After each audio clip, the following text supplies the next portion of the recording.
Students, I am Jiya. Welcome to Shri Knowledge Hub. आज का हमारा टॉपिक क्या है? मैट्रिक्स। मैट्रिक्स क्या है इसके बारे में जानते हैं। इसके आज हम कौन कौन से टॉपिक कवर करेंगे?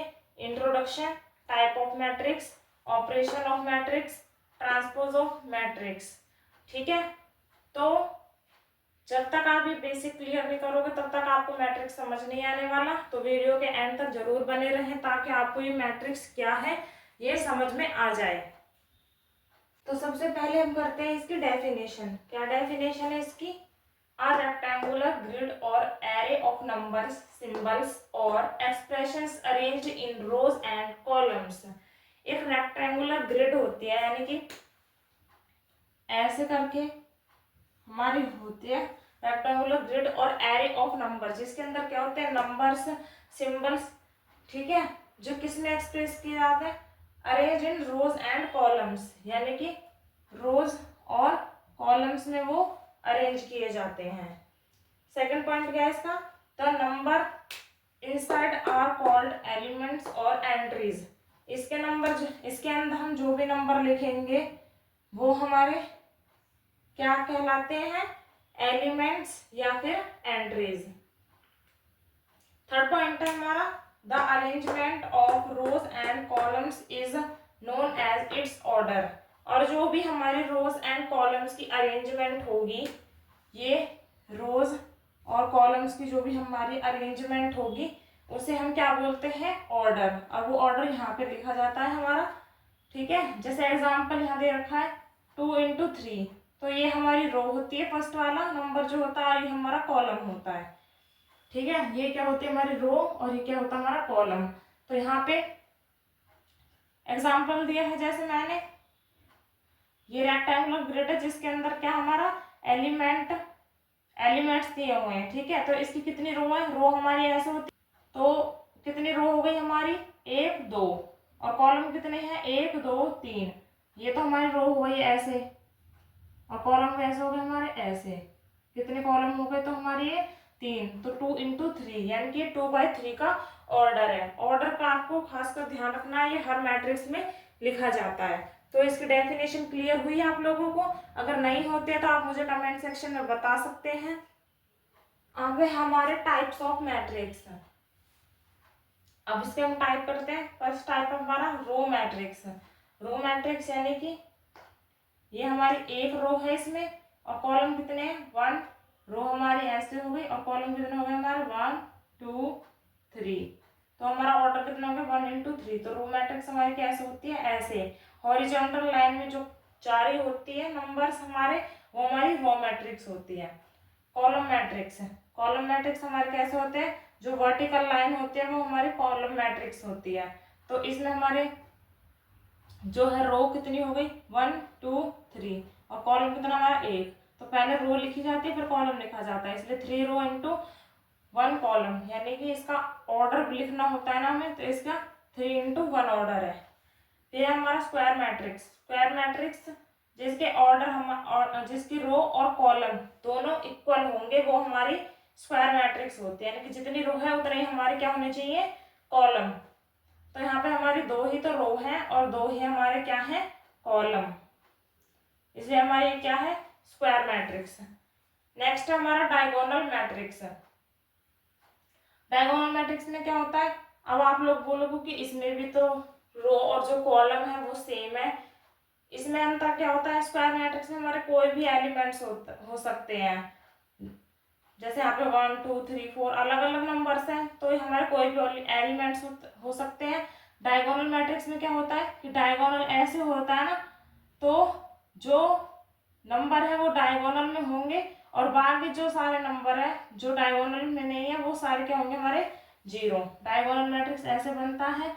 तो ये इन दोनों को छोड़ के या फिर इनका ऑर्डर जितना भी हो, ऐसे जो लाइन जा रही होगी डायगोनली, उसको छोड़ के बाकी जितने भी नंबर होंगे वो हमारे क्या होंगे?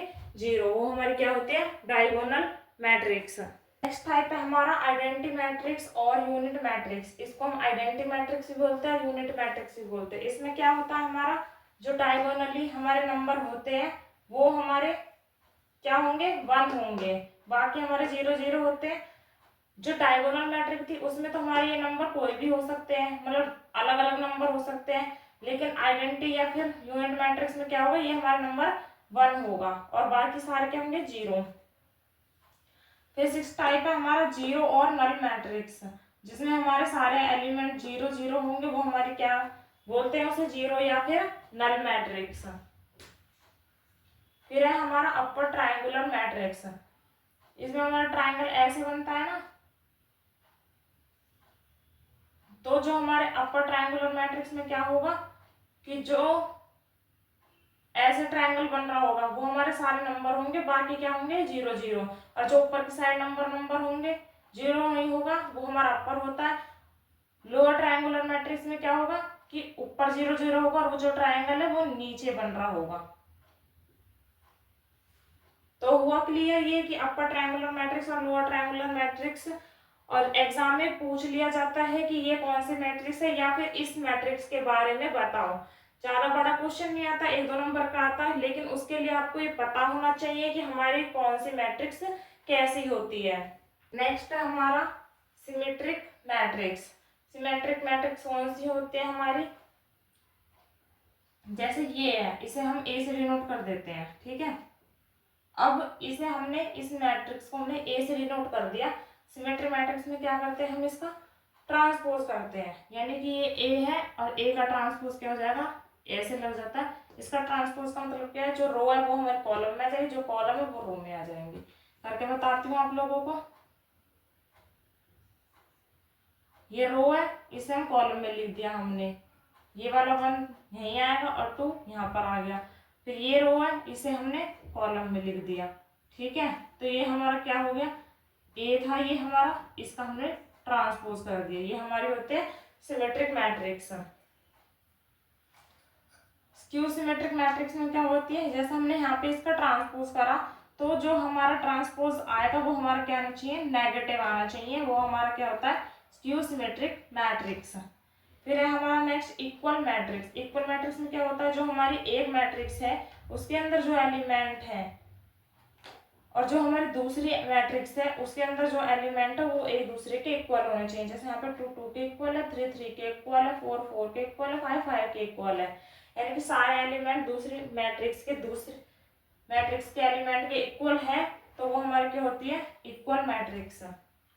नेक्स्ट टॉपिक क्या है हमारा, ऑपरेशन ऑफ मैट्रिक्स। अब मैट्रिक्स में क्या क्या हमें करना पड़ता है, एडिशन करना पड़ता है, सब्ट्रैक्शन करना होगा, मल्टीप्लिकेशन होगा, स्केलर मल्टीप्लिकेशन होगा, ट्रांसपोज होगा, अभी बताया था ट्रांसपोज क्या होता है, और इनवर्स होगा।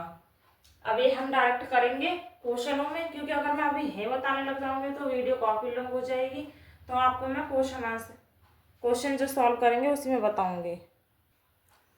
अब हमारा next topic transpose of matrix. Matrix का हमें यहाँ पे मैट्रिक्स दी हुई है, इसका ट्रांसपोज कैसे करते हैं, वैसे तो मैं आपको बता चुकी हूँ, लेकिन एक बार बता देती हूँ यहाँ पे भी कि जो रो है उसे कॉलम में लिखते हैं। पहले हमारी फर्स्ट रो ये है, हम इसे पहले कॉलम में लिख लेते हैं, 2 3 4। फिर अब इस वाली रो को एस कॉलम में लिख लेते हैं, 4 2 1। अब इस वाली रो को कॉलम में लिख लेते हैं, 3 2 5। तो हमने इसका क्या कर दिया, ट्रांसपोज कर दिया, यानी कि जो रो थी उसे कॉलम में कर दिया, ठीक है। तो इसे मान लो हम ए से डिनोट कर रहे हैं, तो ये हमारा हो जाता है ट्रांसपोज। ये हमारा किसका साइन होता है, ट्रांसपोज का। आप जरूर नहीं है इसे ए से डिनोट करो, हम इसे किसी से भी डिनोट कर सकते हैं, लेकिन ट्रांसपोज का साइन हमारा ये होता है। और ट्रांसपोज मैंने आपको बता दिया कि कैसे करते हैं। अगर अभी भी कोई डाउट रहता है तो आप मुझे कमेंट बॉक्स में बता सकते हैं। और वीडियो अच्छी लगी हो तो वीडियो को प्लीज़ लाइक करें एंड चैनल को सब्सक्राइब करें, और अपने फ्रेंड्स और फैमिली को भेजें जिन्हें मैट्रिक्स सीखनी है। Thank you.